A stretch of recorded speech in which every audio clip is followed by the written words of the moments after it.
Hello, people. My name is Kirti Rathore and welcome to the Kirti's World. So, in today's podcast, हम बातें करेंगे हम सबके known हमारे missile man doctor APJ Abdul Kalam के बारे में कि कैसे उनकी लाइफ थी, कैसे उनके स्ट्रगल्स थे, कैसे वो एक नॉर्मल इंसान से हमारे लिए द मिसाइल मैन बने, कैसे उन्होंने हमारे देश को नई ऊंचाइयों पे पहुंचाया, डिफेंस सेक्टर में हमारे देश को आगे बढ़ाया, हमारे देश का नाम आगे बढ़ाया, कैसे उन्होंने अपनी जर्नी में वो चीज़ें अचीव की जो वो करना चाहते थे, अपने फेलियर्स और स्ट्रगल्स को ओवरकम करते हुए कैसे जब उनके सामने स्ट्रगल्स आए, फेलियर्स आए, उनके साथ उन्होंने डील करा। सो बेसिकली हम स्टार्ट करते हैं उनकी इनिशियल लाइफ से। ज़्यादा बड़ी फैमिली से नहीं थे वो एक मिडिल क्लास परिवार से थे, एक मॉडर्न परिवार जो रामेश्वरम में रहता था। उनकी लाइफ नॉर्मल थी। वो अपने पुश्तैनी घर में रहते थे अपने मम्मी पापा एंड भाई बहनों के साथ।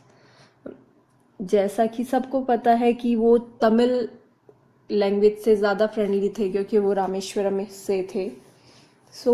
उनके पिताजी की कुछ बातें उनकी लाइफ में बहुत अहमियत रखती थी और जिनका वो जिक्र अक्सर अपनी स्पीच में भी किया करते थे। अक्सर वो ये बताते थे कि उन्होंने अपनी लाइफ में किससे क्या सीखा।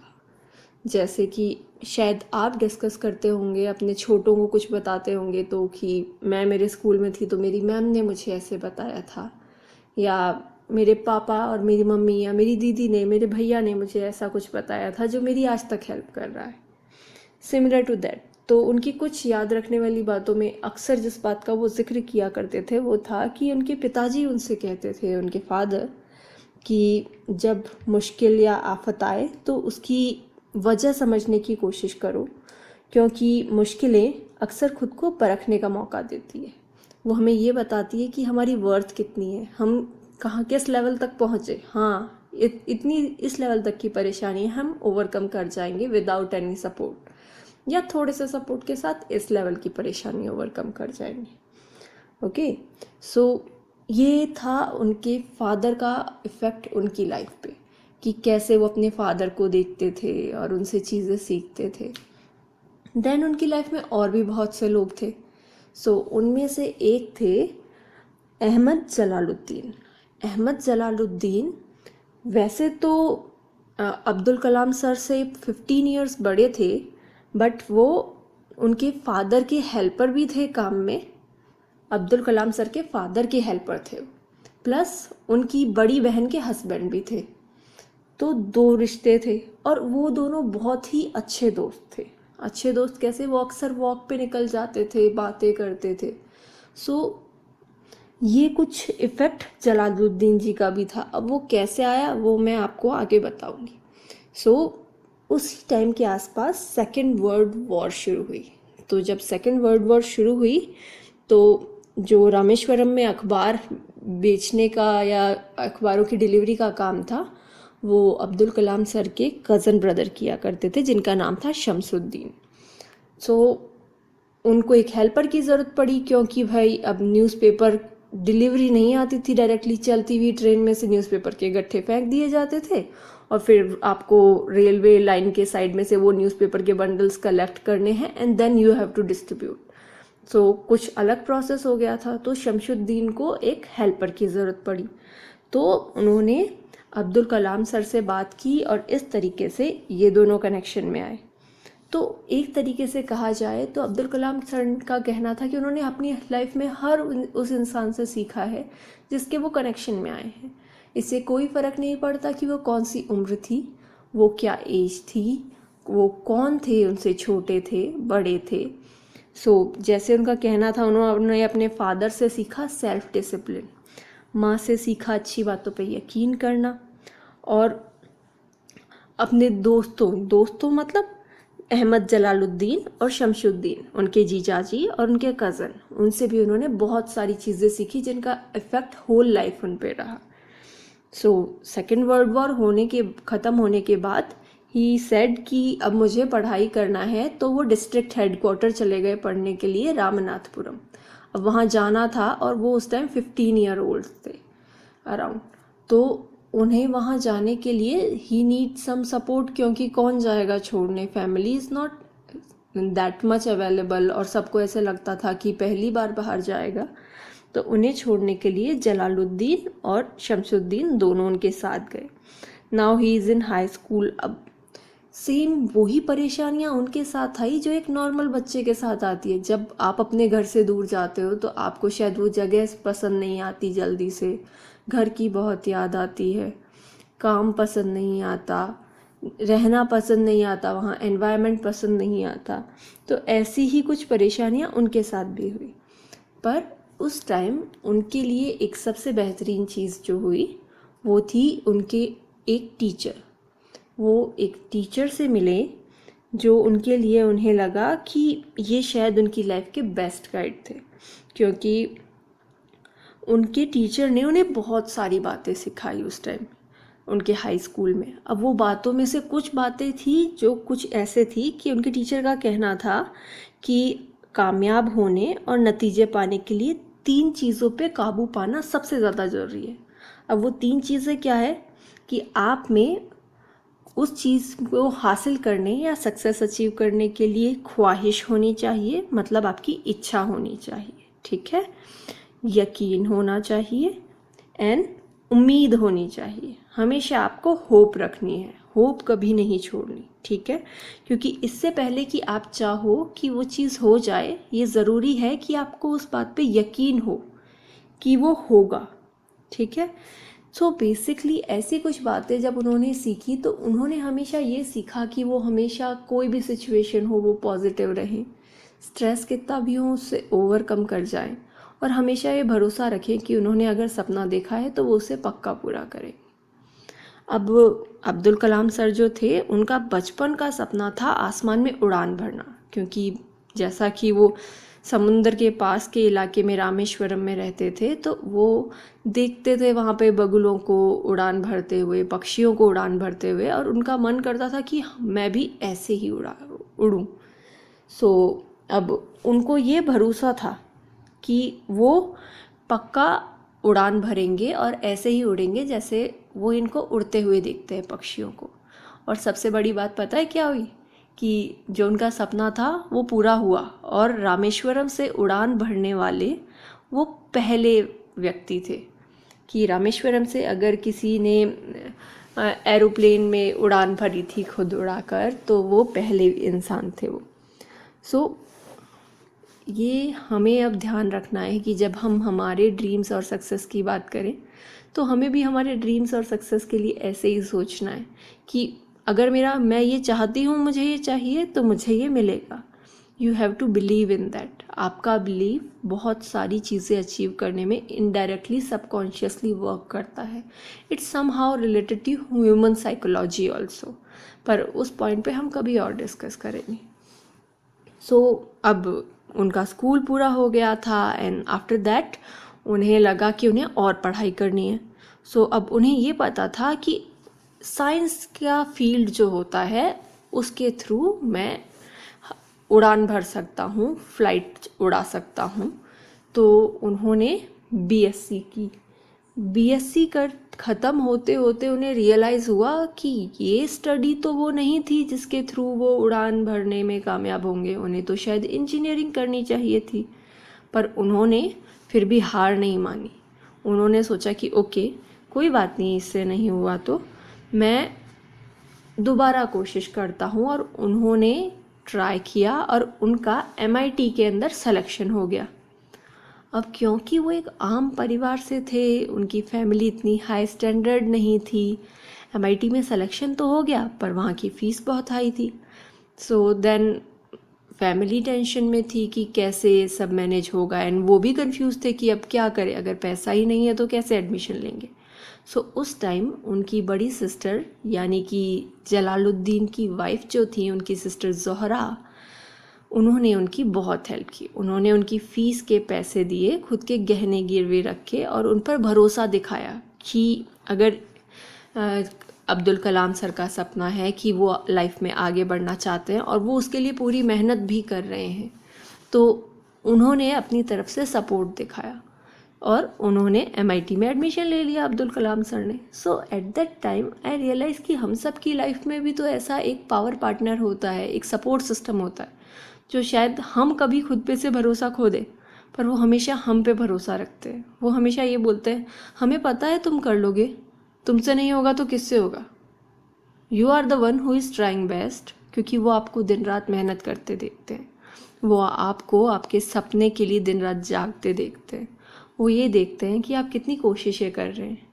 सो सेम सबकी लाइफ में वो सपोर्ट पार्टनर है। जैसे अब्दुल कलाम सर की लाइफ में उनकी सिस्टर बन के आई थी उस टाइम जब वो शायद ये गिव अप करने वाले थे कि अगर मेरे पास फीस ही नहीं है तो शायद मैं एडमिशन ही नहीं लूँगा।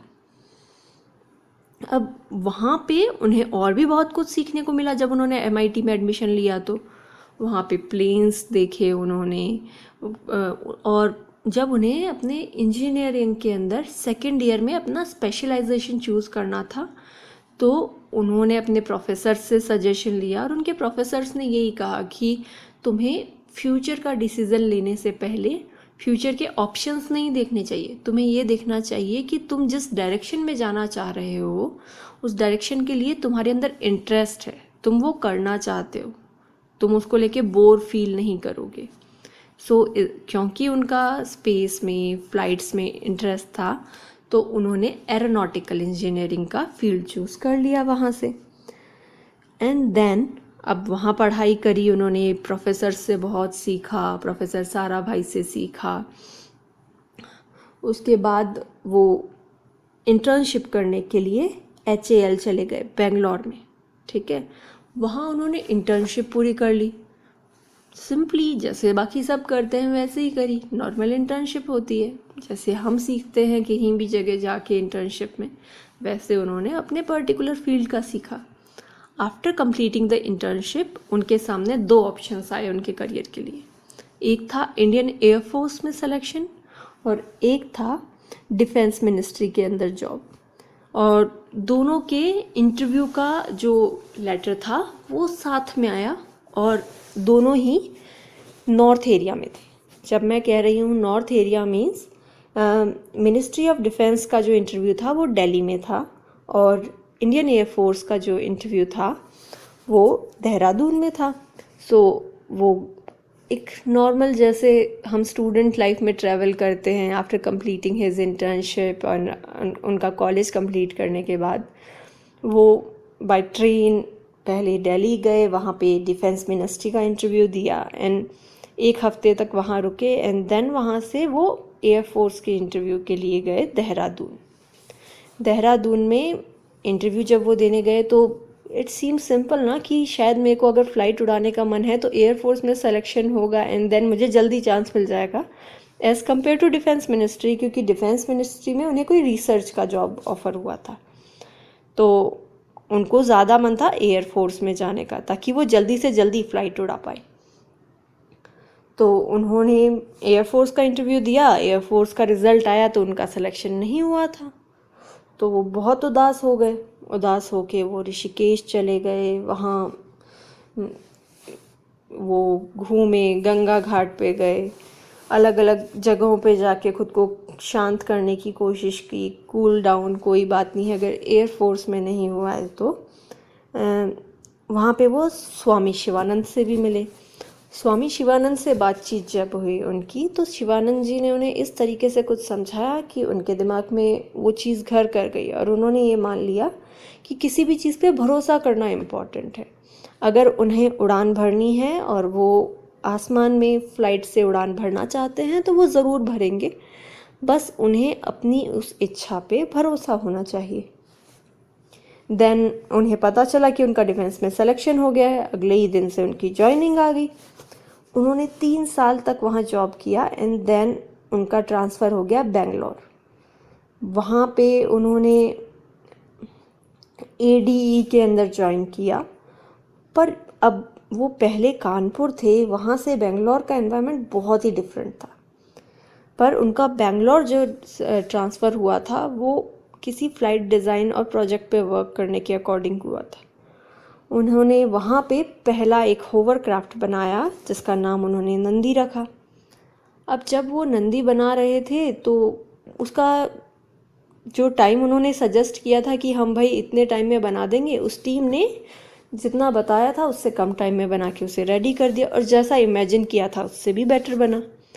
पर due to some office politics और लोगों के आपसी मतभेद की वजह से वो प्रोजेक्ट साइड हो गया, किसी ने ध्यान ही नहीं दिया कि नंदी रेडी हो गया है। सो अब आप ये देखिए, किसी की पहली जॉब, उनका पहला होवरक्राफ्ट डिज़ाइन, और उसे किसी ने ध्यान ही नहीं दिया, एक तरीके से उसे नज़रअंदाज कर दिया गया। पर थिंग्स टर्न आउट, उनका अपना रास्ता होता है, चीज़ें सही हो जाने का, कुछ पा लेने का एक अपना रास्ता होता है। सो उसी टाइम वहाँ पे सडनली टाटा इंस्टीट्यूट के प्रोफेसर MGK मेनन आए और उन्होंने कहा कि भाई मुझे ज़रा ये नंदी में 10 मिनट की उड़ान भरनी है। तो उन्होंने कलाम सर के साथ उसमें फ़्लाइट में उड़ान भरी 10 मिनट की, एंड देन वो चले गए। देन कलाम सर को इनकुस्पार से बुलावा आ गया। इनकुस्पार बॉम्बे में है। सो वहाँ पे उन्हें इंटरव्यू के लिए बुलाया और वहाँ उनका सिलेक्शन हो गया, एंड वहाँ पे उन्हें रॉकेट इंजीनियर की पोस्ट पे रखा गया। सो फिर वो आफ्टर दैट उनकी लाइफ में बहुत चेंजेस आए। वो नासा गए ट्रेनिंग के लिए, अलग अलग जगह फॉरेन में जाके सीखा काम, एंड देन वो इंडिया वापस आए और इंडिया का पहला रॉकेट लॉन्च हुआ, that is Nike Apache. So India के लिए वो पहला अचीवमेंट था। एंड जस्ट इमेजिन क्या फीलिंग रही होगी उनके अंदर जब उन्होंने वो पहला रॉकेट लॉन्च किया होगा, कि उनका पहला जो फ्लाइट डिज़ाइन किया था वो तो किसी ने देखा भी नहीं था, वो होवरक्राफ्ट, एंड उनका पहला रॉकेट लॉन्च फॉरेन जाके आने के बाद, चीज़ें नई सीखने के बाद। So that is some different feeling. उसके बाद इंडिया ने सब्सिक्वेंटली 2 और रॉकेट लॉन्च किए, वो भी सक्सेसफुल रहे। फिर उन्होंने सोचा कि भाई अब इंडिया का एक स्पेस लॉन्च व्हीकल बनना चाहिए, ठीक है। So space launch vehicle is something different. फिर कमेटी में डिस्कशन से कहीं बातचीत चली कि भाई एक रैटो भी बनना चाहिए।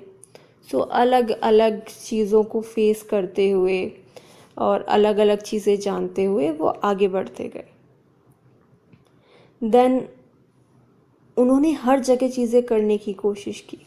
ISLV जो इंडियन स्पेस लॉन्च व्हीकल था, उसमें उन्हें लीडर के तौर पे काम असाइन किया गया। एंड स्पेस में जो सैटेलाइट्स लॉन्च होते हैं उनके अलग अलग स्टेजेस ये डिवाइड करते हैं साइंटिस्ट। सो 4th स्टेज डिज़ाइन करने की जिम्मेदारी भी उन पे थी। So this is something big then usual.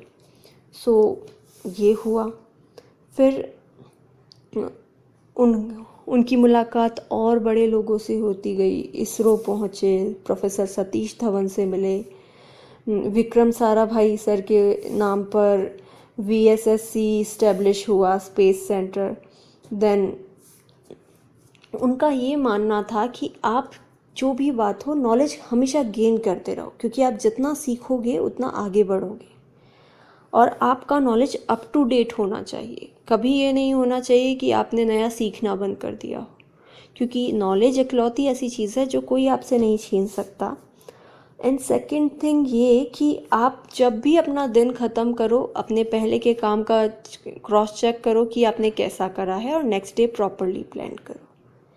आपको हमेशा आपके काम पे गर्व होना चाहिए जो आप कर रहे हैं। You have to feel proud on that. And खुद के काम पर हमेशा भरोसा होना चाहिए, क्योंकि अगर आप खुद के काम पर भरोसा नहीं करेंगे तो दूसरों को आप करने पर मजबूर भी नहीं कर सकते।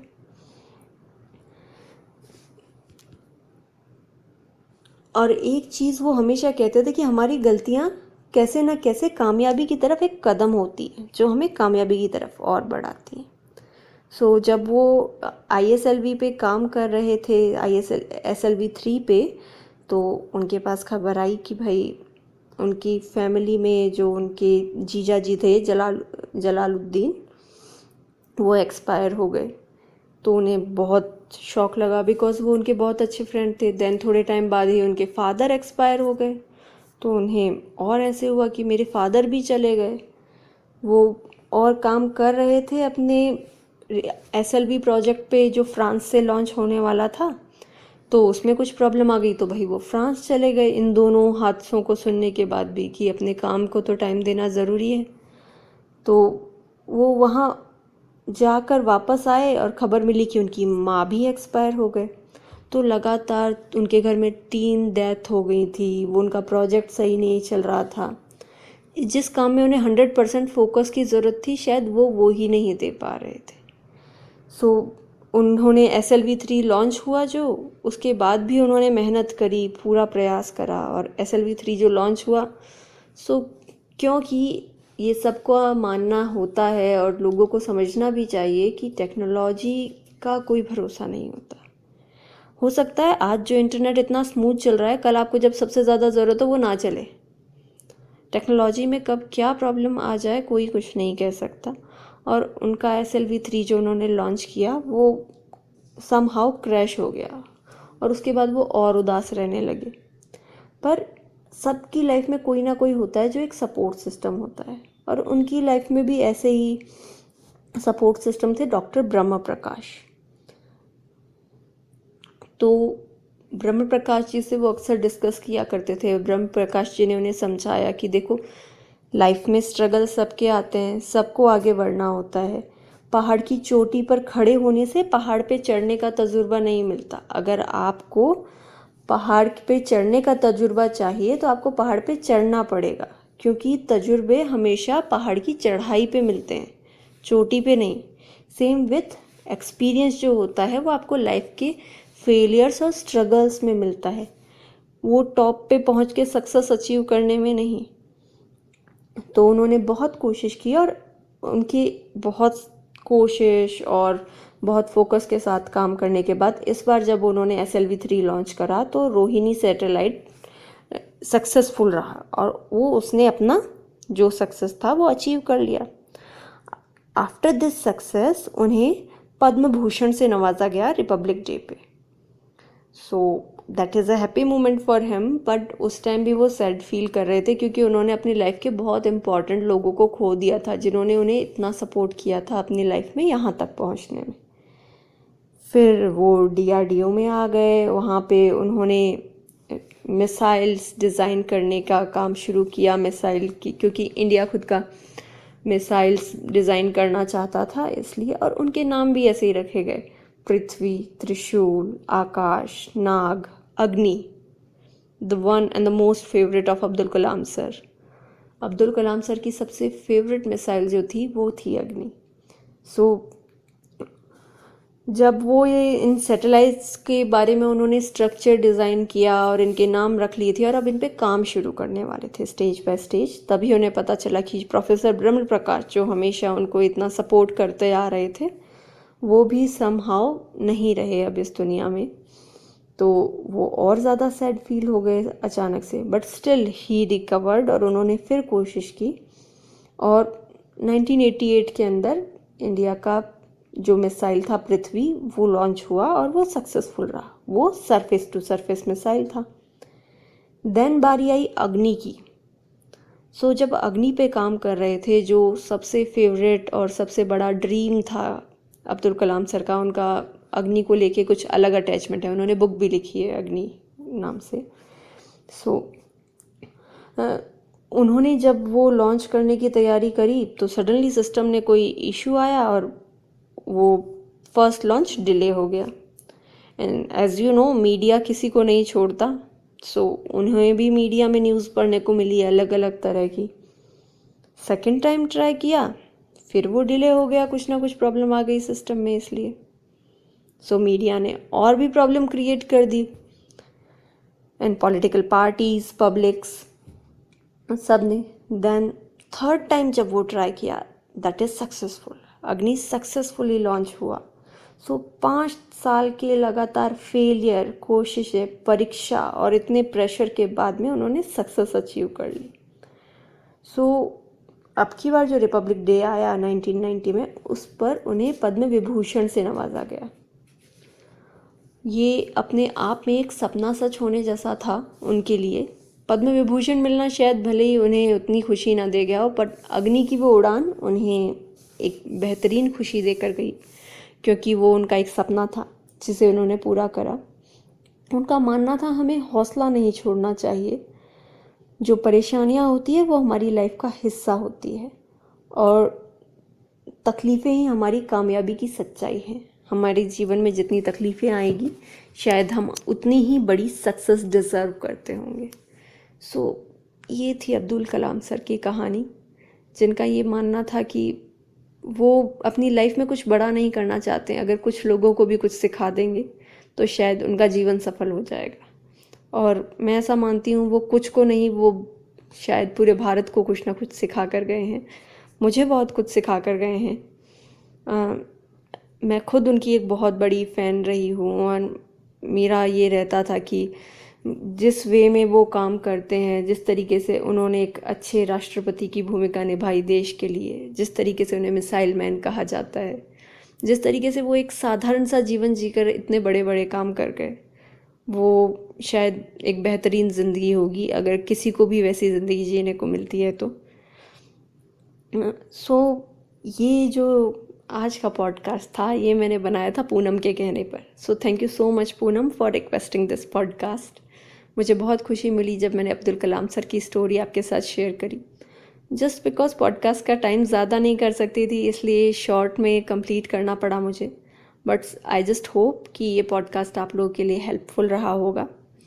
और जैसा कि मैं हमेशा कहती हूँ कि अगर पसंद आया हो तो please press that like button. अगर आपने चैनल सब्सक्राइब नहीं किया है तो please push that subscribe button. And अगर आपको लगता है ये पॉडकास्ट सुन के आपके किसी नोन की हेल्प हो सकती है जो शायद इस टाइम किसी ऐसे फेज से गुजर रहे हों जो ये सुन के उन्हें थोड़ा सा और मोटिवेटेड और कॉन्फिडेंस फील कराए, तो प्लीज़ शेयर दिस आउट। आप मुझे लिंक्डइन पे या फेसबुक पे कनेक्ट हो सकते हैं, फॉलो कर सकते हैं, इंस्टा पे कनेक्ट हो सकते हैं। डिस्क्रिप्शन में मेरे मेल का एक लिंक दिया हुआ है, वहाँ जाके मुझे लिंक पे मैसेज कर सकते हैं। If you have any doubt, any question, definitely you can ask. And अगर आपको ऐसा लगता है कि आपके किसी दिए हुए टॉपिक पे मैं पॉडकास्ट करूं तो please give that topic name. मैं पक्का उस टॉपिक पे पॉडकास्ट करूंगी जिस टॉपिक के लिए आप बोलेंगे। हम पक्का आप जो कहेंगे उस पर डिस्कस करेंगे। मैं अपने पॉडकास्ट में आपका नाम लेके बाकायदा बताऊंगी कि इनके कहने पर मैंने ये पॉडकास्ट करा। जैसे मैं ये कह रही हूँ कि आज पूनम के कहने पर मैंने अब्दुल कलाम सर की लाइफ स्टोरी एंड स्ट्रगल्स के बारे में बताया। सो इन दी एंड मैं यही कहूँगी, टिके रहो, अड़े रहो, करते रहो, हो जाएगा यार। स्ट्रगल्स ही तो हैं। ज़िंदगी धीरे हुई है, रुकी नहीं है, ना ही ख़त्म हुई है। तो अगर धीरे हुई है तो चल तो रही है ना, कर लेंगे, हो जाएगा। ओके पीपल, होप ये पॉडकास्ट आपको पसंद आया होगा। Thank you so much for listening. Have a wonderful day ahead.